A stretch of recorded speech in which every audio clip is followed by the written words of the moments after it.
What's up, guys? Justin here, finally coming at you with a Craigslist deal. It seems like it's been just forever since I've done any kind of legit Craigslist deal, and I can't even remember the last time I showed anything from Craigslist in one of our pickup videos. It must have been like before winter even started up here, but I finally got a good Craigslist deal here. Actually came about from the wanted ad that I had posted on our local Craigslist, and someone had sent me a text, let me know that they had a few of their older systems that they were looking to sell, and he sent me a picture of the systems, and to be honest, they all looked like they were just really beat up, so I really wasn't interested in them, but I asked if he had any games, and when he sent me the list of games that he had, I knew that I had to go for the deal because he had some really good titles. And like I said, the systems looked pretty beat up, and to be honest, I really didn't even know everything that I was going to be getting with the deal, so I kind of had to give him like the bare bones offer. So I offered him $60 for everything that he had, you know, thinking he was going to come back with something outrageous, but he counter-offered with $75. So I said sure. We met up a couple days later and got the deal done. So keep in mind, I paid $75 for everything you're about to see, and it was just a phenomenal deal all around. So I'll start out with this. Got an N64 system here, just a black system, and I don't believe it has the expansion pack. No, just a jumper pack in there. And like I said, these systems are pretty beat up. This one here, the reset button is stuck down, which is an easy fix, but I don't know how well you guys can see, but it looks like someone took like a screwdriver or like a knife or something and tried to pry the reset button back up to fix it, and in doing so just completely jacked the hell out of the button. So it's all like chewed up and stuff. I've obviously got extra N64 systems that I can harvest a reset button from, but some of the damage is actually on the top of the system itself, on the shell, so maybe I have an extra top I can throw on there. But if not, you know, it's not a huge deal. I'm sure it still works. And then that came with both the original adapters here, the AC and the AV cords down here too. And it had a couple controllers with it, atomic purple here, and then a regular gray one. Both the joysticks on these are pretty good. Actually, the atomic purple one's, I mean, it feels almost like new. The gray one you can tell is a little bit used, but should still work fine. And then also with the N64 was a transfer pack, so that might be a little preview of maybe a couple of the games that came with the deal, which I'll show right now. We got not one but two copies of Pokemon Stadium 1. And one of them, this one here's got the name Ryan written on the front of it there. And then this one here has some label damage and some residue on the side of the label that even my magic eraser wouldn't get off. So I don't know what that is, but I'm not too concerned about it. Also in there was a copy of Legend of Zelda Ocarina of Time. And then we got two more here. The two best ones that were in there were Super Smash Bros. It is the player's choice, but again, not a huge deal. And then also Pokemon Stadium 2. Now, of course, the two best N64 games that came with the deal had to be the two that were damaged. When I got them, both of these were actually missing the right clip on the bottom of the cartridge down there. So I mean, the cartridge still held together fine and everything, but you could kind of pry it open a little bit, and you know, you could hear the clip rattling around inside of there. So what I actually did was I took both of these apart. I managed to find the little plastic piece that was rattling around inside of there, and I don't even know how I did it, but I somehow managed to glue it back into place. Just a little tiny piece of plastic. I used some Gorilla Glue and just let it set overnight, and then I put it back together, and now they look fine. No more rattling, and I'm sure they're not, you know, as durable as they were when they were, you know, not broken before I fixed them, but at least they look a little bit better now. There's nothing rattling around inside of them, and the cartridge holds together a little bit better anyway. So that was all for the N64 stuff there. I'll move on next to the GameCube. Came with a black GameCube here. As you can see, the top of the system is really scratched up, and I haven't tested this one yet. I actually didn't even check to see if there's a game in there, but there wasn't. Funny enough, though, this one actually came with the Animal Crossing memory card, which I just found in a system at the Goodwill in one of our previous videos. This one has the name The Town of Cheese written on it. So kind of a buzzkill. It's got some writing on it, but whatever.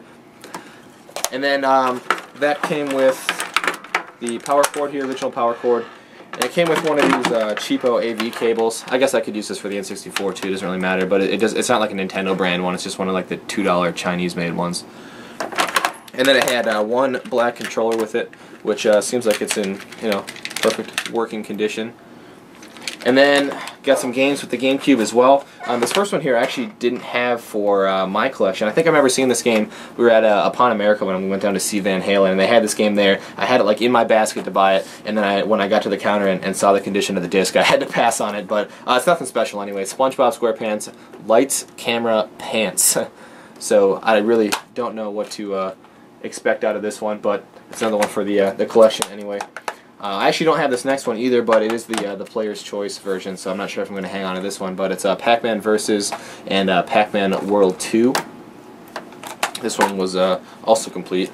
Actually, it's one of the dual disc games. I don't know. I'm assuming each game is on its own disc. They just put them in the same case. And then we just got two more, but these were definitely the better two. Legend of Zelda: The Wind Waker. And I actually didn't even check out these discs yet. This one is actually pretty good. A couple of very minor surface scratches, but that was complete. That one should play fine. And then the other good GameCube game I got was Paper Mario: The Thousand-Year Door. One that I started playing not too long ago, and I never finished it. Honestly, I should probably go back and do that. I had fun with what I did play of it. Let me check out the disc too. Yeah, that one's fine too. So that was all for the GameCube stuff. And then the last system I got with the deal was a PS2 Slim, a silver one that has apparently the Target Extended Service Plan, which I doubt is still valid. But it came with first-party memory card, one of these teal-colored ones, and I didn't actually check this system for a game either. Oh, there was a game in here, and it's actually a decent game. Final Fantasy, is that 12? Yeah, it looks like 12. So, I mean, I don't have the case for it or anything, but the disc is in decent shape anyway, so decent little bonus there. And then the disc didn't have any of the cords with it, though, or any of the controllers, which he told me about. And this is one of the ones that has the AC adapter with the brick and stuff, so I don't think I have an extra one of those. But like I said, the system's kind of beat up anyway. I haven't tested it yet. I don't even know if I have a cord to test it with, honestly, right now. But that came with a couple games as well. Actually, one PlayStation 1 game here. It's greatest hits, though. G2, Gran Turismo. Seems like this comes with like every single PlayStation lot you see. Even when you go to the thrift stores, there's always like a Gran Turismo game sitting there. But yeah, I mean, that one was complete. It's got both discs in here. I've never actually gotten into the Gran Turismo series. I don't know. I've never been a huge racing game fan myself. But when I do play racing games, I just tend to play like more arcade style ones. But maybe I'll give this one a try. And then the last two games that I got here, actually, I think there's three more games. We got Kingdom Hearts Greatest Hits, and I think this one actually had the disc for Kingdom Hearts 2 in it as well, which it does. Like disc only Kingdom Hearts 2, and then here's the Greatest Hits Kingdom Hearts 1 that was in there. So no manual on this one, but I think these are in decent shape anyway. This one might have to get resurfaced. That one's a little bit scratched up. And then the last game I got, though, I was actually really surprised when I saw this. I got really excited. I thought it's actually a factory sealed game. I thought it was going to be worth quite a bit of money, but it turns out it's actually not that valuable. But it was still definitely cool to get it factory sealed. It's Kingdom Hearts Chain of Memories. Like I said, it is the greatest hits, but it appears to be factory sealed anyway. It doesn't go for a whole lot, though. I looked on eBay and stuff, and it looks like it's just like, you know, 10-15 bucks for a sealed copy. The greatest hits version anyway. I think the black label sells for quite a bit more sealed, but I just thought that was cool to get it. I had no idea this was even coming with it, so that was a nice bonus. But yeah, that was everything I got. For $75, though, that was obviously just a phenomenal deal. Somewhat makes up for the fact that I haven't done a Craigslist deal at all yet this winter. So hopefully I'll be doing at least a couple more decent deals before the snow melts and we can get back to the garage sales. But anyway, I want to thank you guys for sticking around and checking out the video. And until next time, take care.